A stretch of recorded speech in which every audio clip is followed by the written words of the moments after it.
Vamos meditar no texto do capítulo 15 da carta de Paulo aos Romanos,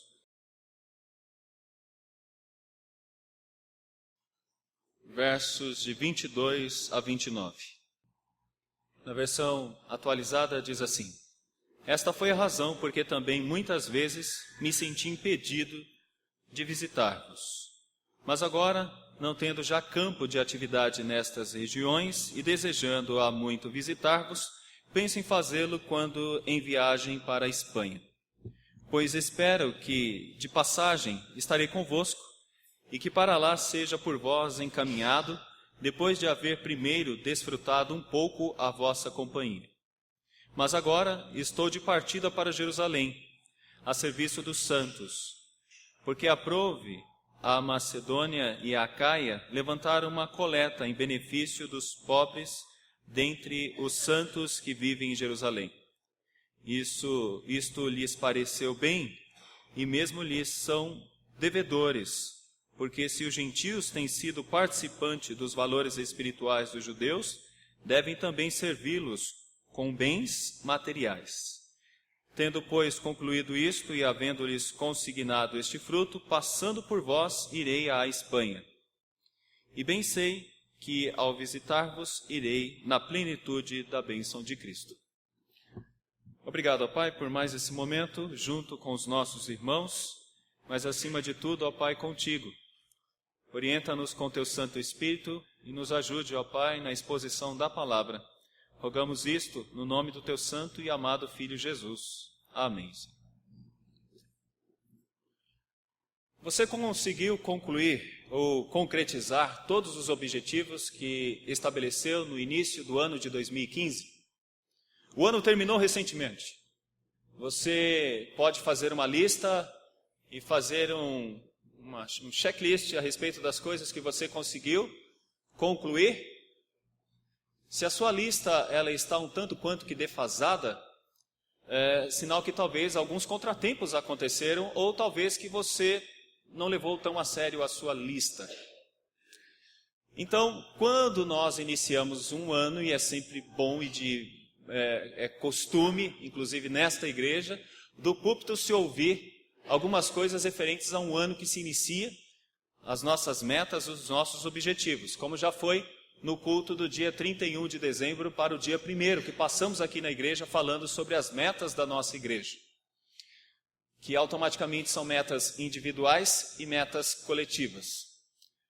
Quando nós apontamos aquelas metas, mostramos para a igreja que aquelas são necessárias, são fundamentais e precisam ser cumpridas, porque uma vida cristã requer realmente edificação, requer intercessão e requer uma compreensão sobre missão. E aqui, meus irmãos, nós temos talvez um pouco de cada um desses itens que apresentamos naquele dia. E eu gostaria que nós hoje meditássemos um pouco de uma forma mais assim poética sobre a minha Espanha, ou o desejo de Paulo em ir para a Espanha. É isso que fica nítido nesse texto. Algumas vezes a palavra aparece, né? E aqui no contexto geral da passagem nós temos um homem, um apóstolo, alguém que recebeu uma revelação direta de Jesus Cristo, fazendo planos, projetos para o momento posterior. Logo depois de algumas atividades, depois de ter concluído outras, ele agora já almeja uma nova fronteira. Não mais e tão somente Roma, lugar que ele ainda não participou e não visitou, mas uma fronteira posterior. Porque em Roma já há crentes, já existem ali irmãos na fé, ele se preocupa agora com a Espanha. Então, a passagem por Roma seria tão somente uma espécie de QG, uma estrutura, um lugar onde se montaria uma base para que depois pudesse alcançar outros lugares. Isso é muito interessante, mostra que o apóstolo tinha uma visão, uma estratégia para chegar aonde queria ir. Esta carta, meus irmãos, é uma das cartas mais utilizadas pelos teólogos na sistemática, ela foi muito utilizada na Reforma, e ela tem um propósito importante na história da igreja, mas no contexto geral da sua escrita, ela não tinha como propósito ser tão somente uma carta teológica, mas ela tinha uma intenção de mostrar os propósitos de um homem, que é teológico no jeito de falar, é teológico no jeito de viver. Ele sempre usa, de uma primeira parte nos seus escritos, uma informação teológica, e na segunda parte, informações práticas retiradas dessa teologia. Mas aqui a gente percebe que o objetivo dele não é escrever tão somente teologia. Ele é um missionário, e ele tem uma visão muito mais ampla do que ser um acadêmico. Ele também se preocupa em ser alguém que vive de uma forma prática, atuando como um missionário, vocacionado pelo próprio Deus. Se vocês tiverem a oportunidade de ler depois, pode marcar aí no seu caderninho, escreva isso como uma leitura importante, talvez para essa semana, para compreender melhor o que nós vamos passar aqui, fazer a leitura do capítulo 1 dessa carta. E vocês vão perceber qual é o propósito dele, qual é a intenção dele. Vou ler só alguns versículos. Diz assim: porque muito desejo ver-vos, a fim de repartir convosco algum dom espiritual, para que sejais confirmados, isto é, para que em vossa companhia, reciprocamente, nos confortemos por intermédio da fé mútua, vossa e minha. Porque eu não quero, irmãos, que ignoreis que muitas vezes me propus ir ter convosco, no que tenho sido até agora impedido para conseguir igualmente entre vós algum fruto, como também entre os outros gentios. E ele vai dizer: por isso sou devedor tanto a gregos como a bárbaros, tanto a sábios como a ignorantes. Por isso, quanto está em mim, estou pronto a anunciar o evangelho também a vós outros em Roma. Ele tem um desejo muito grande de estar com aqueles crentes de Roma. Ele tem uma intenção de poder compartilhar da fé. E veja bem, ele não tem o desejo de ensiná-los, porque ali já tem uma igreja formada, e essa igreja foi formada sem uma atuação específica de algum apóstolo, até onde nós sabemos. Provavelmente ela é fruto de um trabalho do Pentecostes. Pessoas que já tinham um conceito muito claro do Messias e que já havia diante deles entendido a verdadeira teologia com relação ao Messias. Sem aquelas complicações do batismo de João, sem aquelas dificuldades que por vezes Paulo encontrou nas suas viagens missionárias. Mas esta carta, do capítulo 1 em diante, mostra um pouco da maneira como ele pensa. Ele fala: eu quero estar aí com vocês, e a minha teologia, a minha maneira de pensar é essa. E ele começa a discorrer sobre uma série de questões a respeito da obra de Deus, do plano de Deus de evangelização, a respeito da escravidão do pecado e como agora eles viviam num momento importante de libertação do poder do pecado, que esta libertação não era tão somente para os judeus, mas também para os gentios.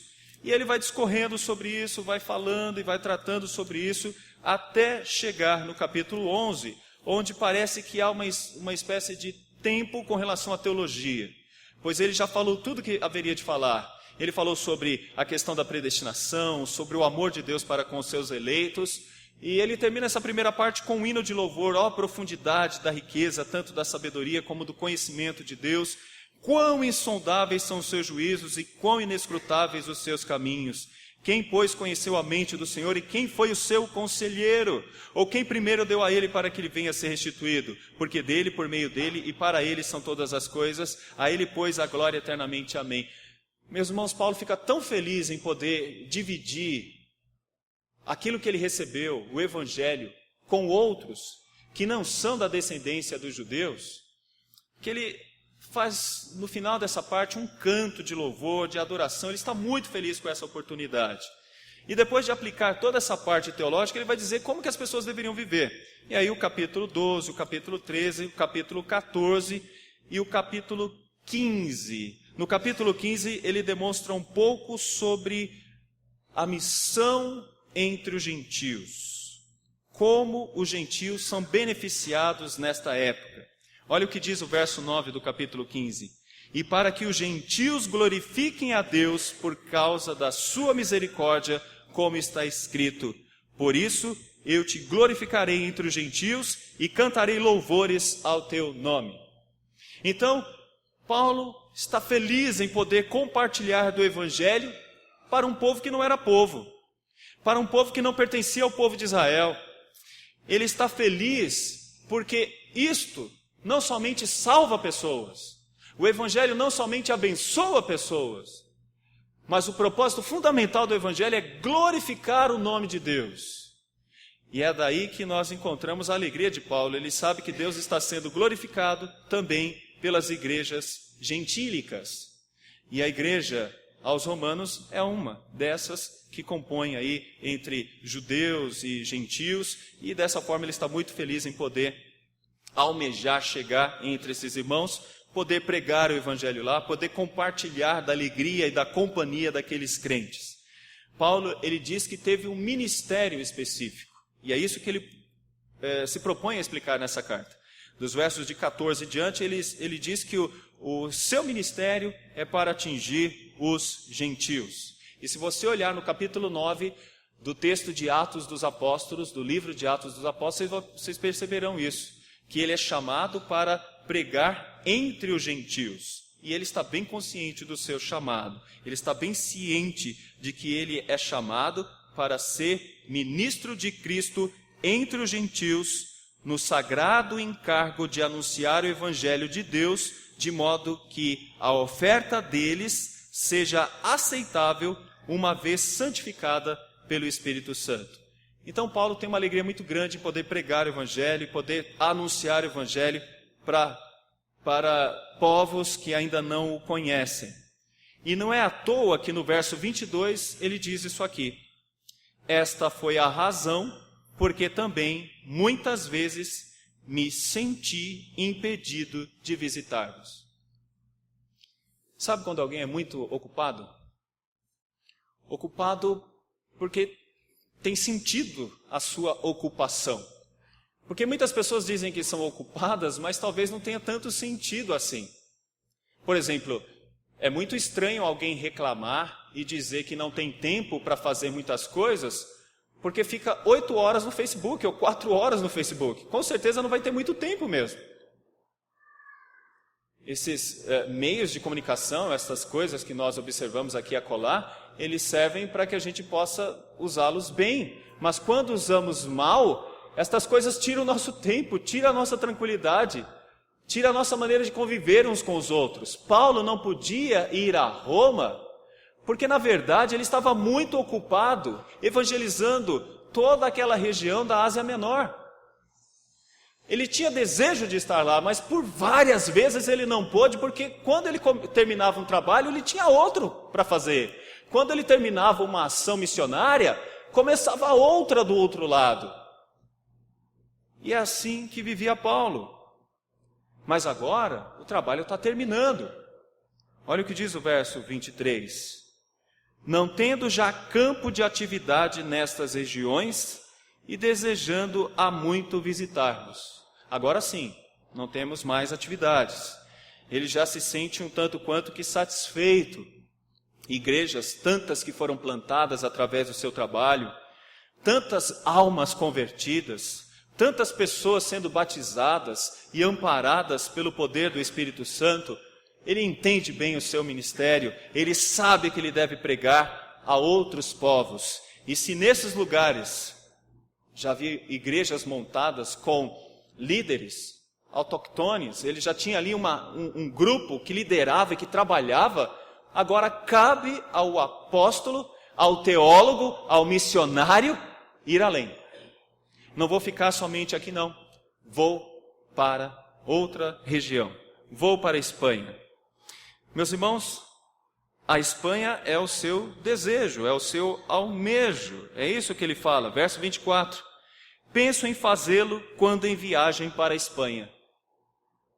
É muito legal isso, porque ele não quer ir para Roma para um tour.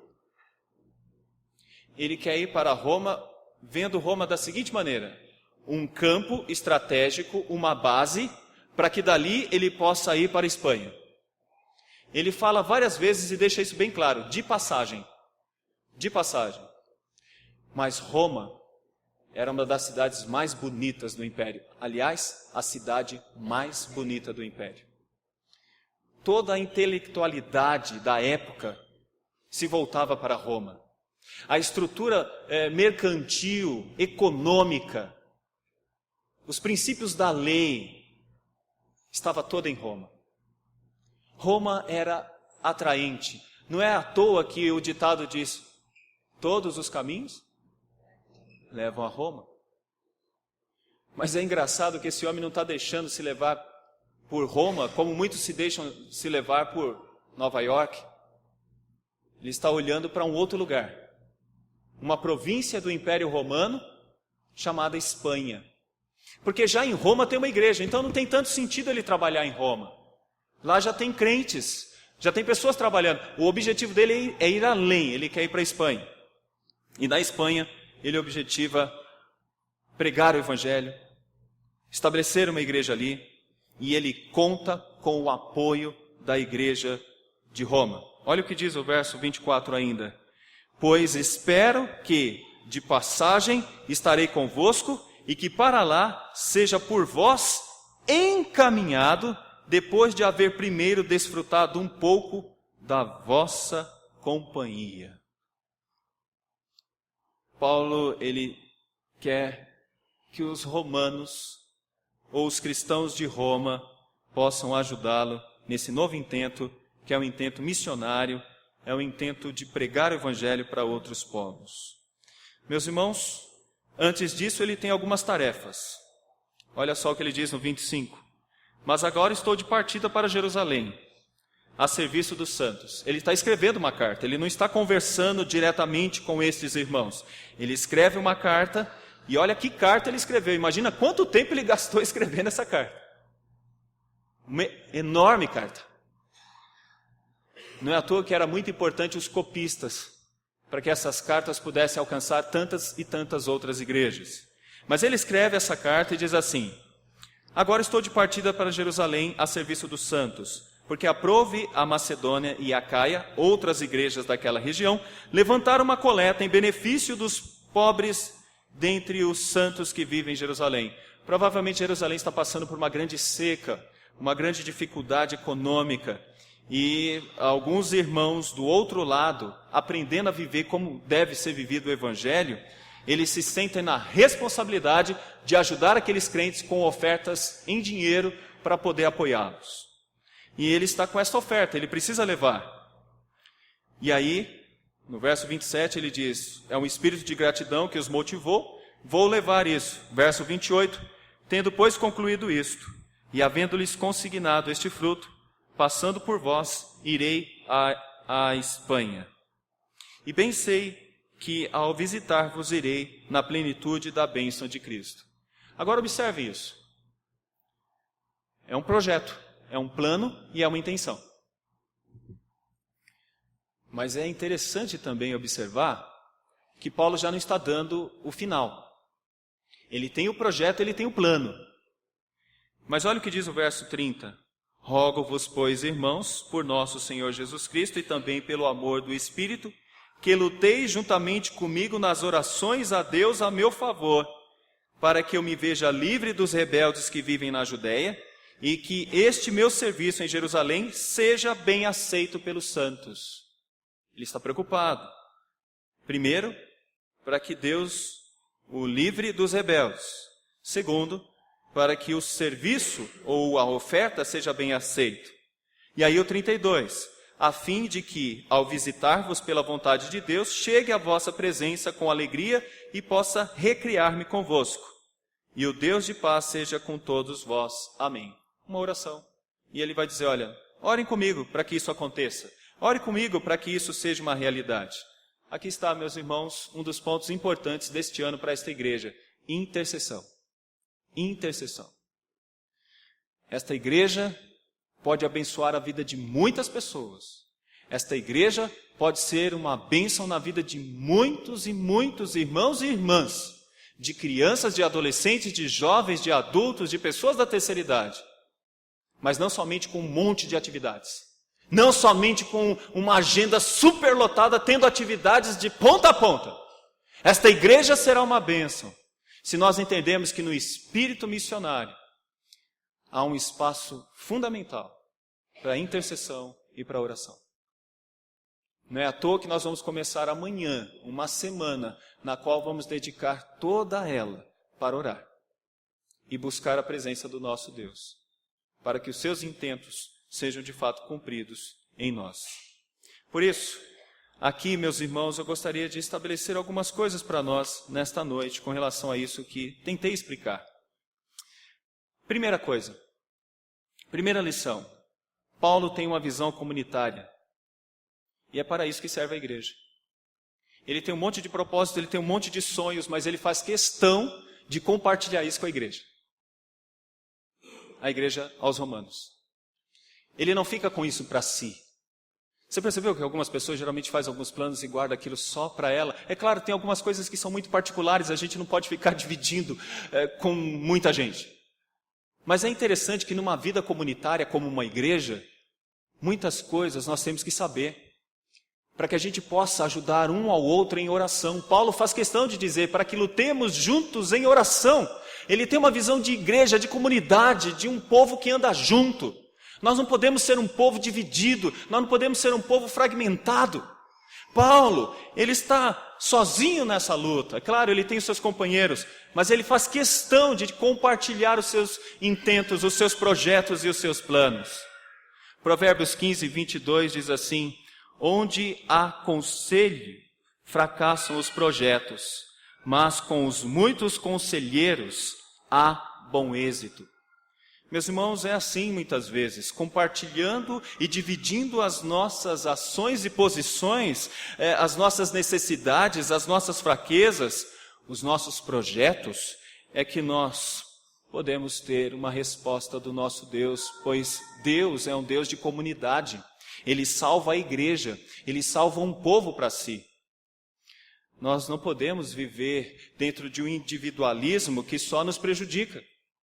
A igreja é de um povo que compartilha as suas tristezas, que compartilham as suas alegrias, que compartilham as suas dificuldades, mas para isso precisamos estar juntos. Para isso precisamos pensar de maneira comum. Paulo tem uma visão comunitária. Ele expõe todos os seus desejos para uma igreja através de uma carta. Essa carta é lida e, por certo, muitos se comovem, por certo, muitos atentam para os projetos de Paulo. Eu quero ver em um entendimento a respeito do segundo ponto, ou a segunda lição. Paulo enfrentou grandes dificuldades. Deixa eu mostrar um pouco delas. São ministro de Cristo? Falo como fora de mim. Eu ainda mais. Em trabalhos muito mais em prisões, em açoites sem medida, em perigos de morte muitas vezes. 5 vezes recebi dos judeus uma quarentena de açoites menos 1. Fui 3 vezes fustigado com varas. 1 vez apedrejado, em naufrágio 3 vezes. 1 noite e 1 dia passei na voragem do mar. Em jornada muitas vezes, em perigos de rios, em perigos de salteadores, em perigos de patrícios, em perigos entre os gentios, em perigos na cidade, em perigos no deserto, em perigos no mar, em perigos entre falsos irmãos, em trabalhos e fadigas, em vigílias muitas vezes, em fome e sede, em jejum muitas vezes, em frio e nudez. Além das coisas exteriores, há o que pesa sobre mim diariamente, a preocupação com todas as igrejas. Sabe o que significa? Que Paulo disse que terminou um trabalho. E aqui está o resultado desse trabalho. As marcas no rosto de Paulo não eram bonitas, nem nas suas costas. Ele foi fustigado com varas, foi apedrejado. Esse homem sofreu de tudo por causa do evangelho, para pregar o evangelho para todas as pessoas. Mas sabe o que é interessante? Ele não para. Ele fala, não brinco mais. Chega, já deu o que tinha que dar. Agora eu quero uma aposentadoria. Vou para Roma e vou curtir minha vida em Roma. Não. Você está pronto para continuar a luta? Esse é o segundo ponto dessa mensagem. Você está pronto para continuar?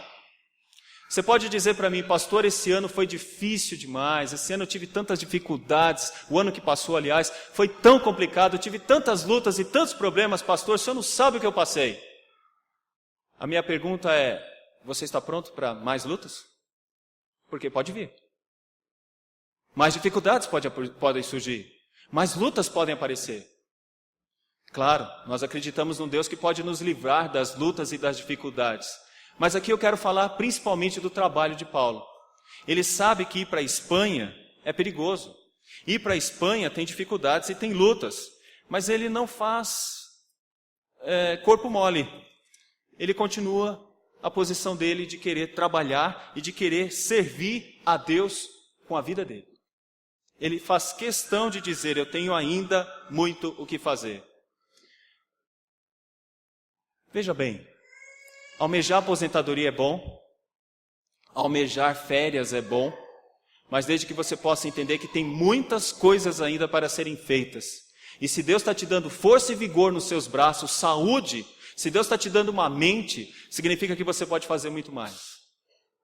Significa que você pode realizar muito mais.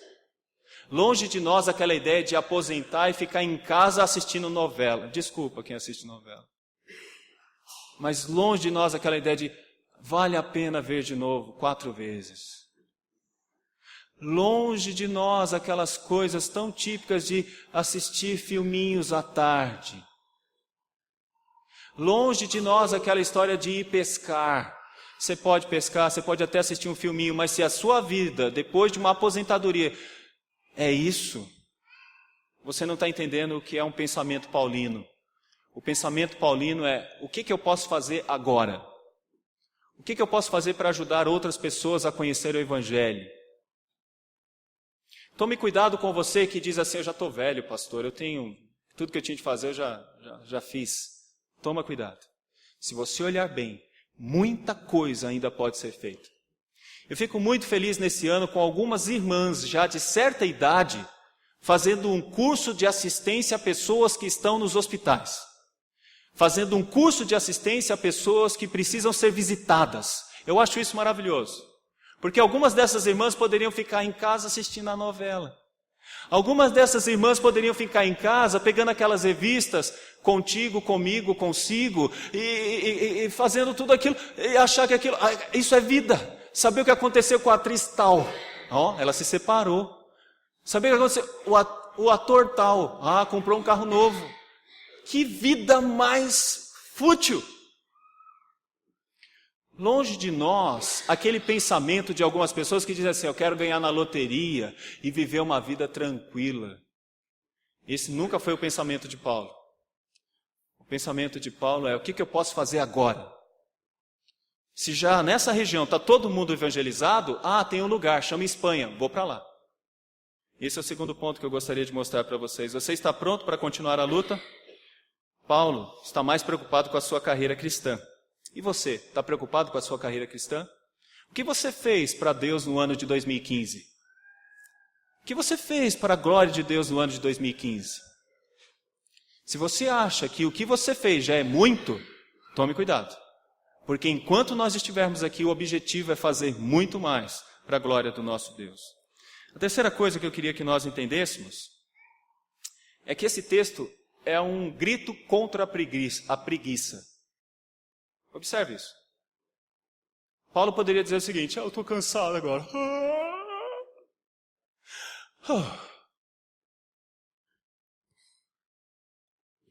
Pode perceber o quanto o seu corpo quer parar.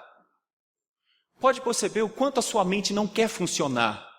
Ela quer ficar somente no automático. Pode perceber o quanto você é tentado a não raciocinar tanto. Sabe por quê? A preguiça é muito forte em nós. Vai ter com a formiga, ó preguiçoso. Considera os seus caminhos e ser sábio. Não tendo ela chefe, nem oficial, nem comandante, no estio prepara o seu pão, e na cega ajunta o seu mantimento. Ó preguiçoso, até quando ficarás deitado? Quando te levantarás do teu sono? Deixa eu dizer aqui uma coisa para vocês.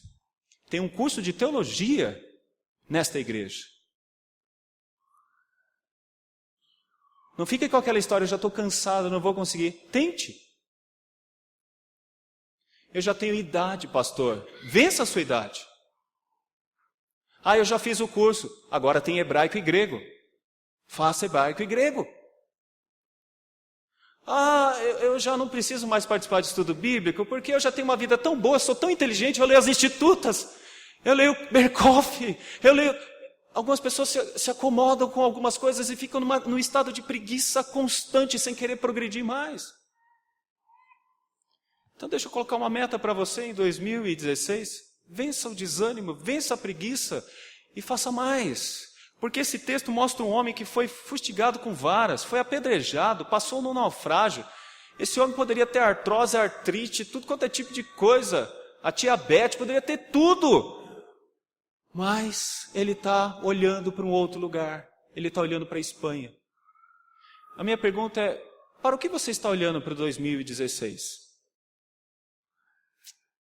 Para que você está? O que você está pensando em 2016 para a sua vida?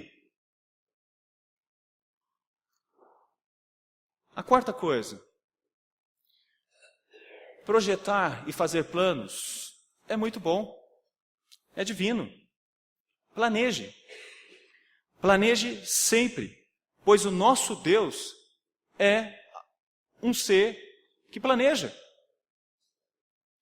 No texto de Efésios 1:9 diz assim, desvendando-nos o mistério da sua vontade, segundo o seu beneplácito que propuser em Cristo. Ou seja, ele propôs toda uma estrutura de redenção e ele concretiza o seu plano na pessoa do Senhor Jesus Cristo. Atos 2:23 diz assim, sendo estes entregue pelo determinado desígnio e presciência de Deus, vós o matastes, crucificando por mãos de iníquos. Olha que interessante isso. Pelo determinado desígnio de Deus. Deus tem os seus projetos e Ele cumpre os seus projetos. Planos que Ele cumpre. É comum a nós também planejar. E não é à toa que Paulo está dizendo aqui, olha, eu quero passar rapidamente por Roma, compartilhar com vocês o Evangelho, mas o meu propósito é chegar na Espanha e alcançar a Espanha. Eu queria que você planejasse, que você realmente planejasse. Então, eu gostaria que você planejasse, porque é muito importante planejar. Nós aprendemos isso com o próprio Deus. Planeje melhor tudo neste ano de 2016. Mas planeje de uma forma que você possa receber a ideia da responsabilidade do planejar. Não significa com isso que Deus vai cumprir com o seu planejamento. Porque muitas vezes Deus anula os nossos planejamentos. Por exemplo, existe uma dúvida se Paulo conseguiu chegar na Espanha. Clemente de Roma diz que possivelmente ele chegou. Mas a maioria dos outros comentaristas dizem que não. É uma dúvida. Nós não sabemos se Paulo realmente chegou na Espanha ou não. Mas uma coisa é certa, ele pensava chegar em Roma em tranquilidade, mas não foi assim que ele chegou. Ele chegou preso. No capítulo 21, se depois você puder ler de Atos dos Apóstolos, você vai perceber que ele enfrentou uma grande confusão com alguns rebeldes, com algumas pessoas, e ele não pôde concretizar a sua viagem da maneira como ele queria, em paz. Ele foi para Roma preso, depois de alguns anos em prisão em Cesareia. Ele não foi tão automático assim, chegou em Jerusalém, entregou as ofertas foram bem recebidas, ele entregou as suas ofertas, mas depois de um certo tempo ele ficou preso, e só depois ele vai para Roma preso, e depois de passar por outros naufrágios também. Então, não foi bem da maneira como ele tinha almejado. Não foi da maneira como ele tinha almejado. Porque é isso que diz o Provérbios 16:9. O coração do homem traça os seus caminhos, mas o Senhor lhes dirige os passos. Não foi assim que Deus quis. Eles pediram, mas não foi assim que Deus quis. Mas isso não quer dizer que não devamos planejar. E eu gostaria que nós terminássemos com esse intuito. Planeje. Deixa eu colocar para nós, principalmente. O intuito de Paulo é missionário, e isso é bom e é nobre. Mas os nossos intuitos também, muitas vezes não sendo tão missionários assim, também são nobres. Por exemplo, planeje melhor os seus momentos a sós com o seu cônjuge. Planeje melhor. Sabe para quê? Para que sejam momentos de boa qualidade. Porque é muito ruim cônjuges cônjuges, juntos, mas não estão juntos. Monossilábicos. Você pagou? Paguei. Ela foi? Foi. Que horas? 17. Onde você está? Lá. Onde? Lá. Planeje melhor isso, porque você e sua esposa precisam estar bem. Então procure colocar um momento na sua agenda onde você e sua esposa estejam vivendo a intensidade de um casamento. Onde vocês possam viver realmente como marido e mulher. Compartilhar, ouvir um ao outro, falar das necessidades uns dos outros, entender. Planeje melhor isso. É correto planejar. Esse é o nosso momento. As crianças aqui não interferem. Esse é o nosso momento. O chefe não interfere. Esse é o nosso momento. As coisas da igreja são coisas da igreja, mas esse é o nosso momento. Planeje melhor. Planeje melhor os seus momentos como aqueles que procuram passar bem os momentos de lazer. Porque muitas vezes nós achamos que os momentos de lazer eles não devem entrar nesse quadro espiritual, mas deve ser planejado sim. Onde a gente possa curtir bem esses momentos, descansar de fato neles. Sabe por quê? Tem algumas mulheres que no momento de lazer elas estão tão estressadas, tentando arrumar a casa para que tudo fique bonito, para que a outra possa ver e dizer, que bonito. Que as pessoas não percebem que estão perdendo muito de qualidade de vida uns com os outros. Planeje bem momentos de lazer, onde você possa ter de fato um verdadeiro descanso. Onde você possa conversar olho no olho com as pessoas que você ama. E possa compartilhar até das coisas maravilhosas do Evangelho com essas pessoas e não gaste tempo com outras coisas. Gostaria de falar com os jovens. Planeje melhor a forma como vocês namoram. Não utilize namoro para avançar o retângulo das bermudas. Vocês já conhecem isso, vocês sabem do que eu estou falando. Faça com que os namoros possam ser edificantes. Namoros onde vocês possam crescer. Eu vou dar uma dica para vocês. Vocês vão achar talvez isso um tédio, mas é muito bom quando você tem uma irmã em Cristo que quando você está com ela no namoro, vocês oram. Vocês leem um livro sobre vida a dois. Vocês compartilham de coisas da palavra de Deus. Planeje melhor isso. Planeje melhor como você dorme. Porque hoje é muito triste ver uma pessoa dizendo que foi dormir 3 horas da manhã, 4 horas da manhã. Isso acaba com a saúde. Isso acaba com o ânimo e com o estado de espírito de muitas pessoas. E nós temos isso acontecido constantemente. Planeje melhor o que você come. Desculpe entrar nessa área. Mas planeje melhor o que você come. Não vá dizer para os outros que tomar 2 litros de coca é uma coisa natural, porque não é. Não vá dizer para os outros que comer carne com aquelas crostas de gordura é muito bom. Planeje melhor isso. Porque você, com quanto mais saúde, mais benefício pode dar para o seu próximo. É serviço ao próximo. Planeje melhor, porque talvez você seja um glutão, você come mais do que precisa. Você está comendo mais do que você precisa. Deixa eu dizer outra coisa. Planeje melhor o seu condicionamento físico.